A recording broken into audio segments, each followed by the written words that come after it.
రాష్ట్రంలో రేషన్ పంపిణీలో సమూల మార్పులైతే రాబోతున్నాయన్నమాట.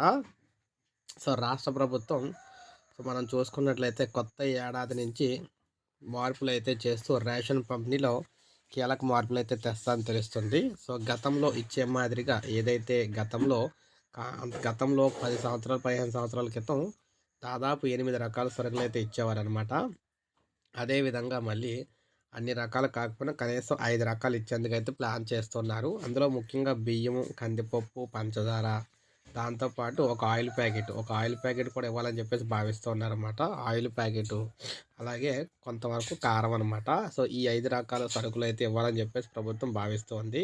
దీనికి సంబంధించి అది ఉగాది నుంచి ప్రారంభించాలా? లేదంటే కొత్త ఏడాది అంటే ఏప్రిల్ 1 నుంచి ప్రారంభిస్తారనేది ఇంకా క్లారిటీ లేదు. అయితే మొత్తం మీద మార్పయితే చేయాలని చెప్పేసి భావిస్తూ ఉన్నారనమాట.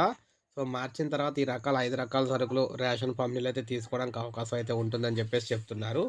అంటే ముఖ్యంగా ఇప్పుడు ప్రెజెంట్ ఏంటంటే ఇక్కడ బియ్యము, పంచదార ప్రెజెంట్ అయితే ఎక్కువగా ఇస్తున్నారు. ఒక్కొక్కసారి అయితే కందిపప్పు ఇస్తున్నారు, లేకపోతే లేదనమాట. నెక్స్ట్ నుంచి 5 రకాల సరుకులైతే ఇవ్వాలని చెప్పేసి భావించిన నేపథ్యంలో మార్పులైతే రాబోతున్నాయి. ప్రెజెంట్ గవర్నమెంట్ నుంచి అయితే వస్తున్న కదలిక అయితే ఇది.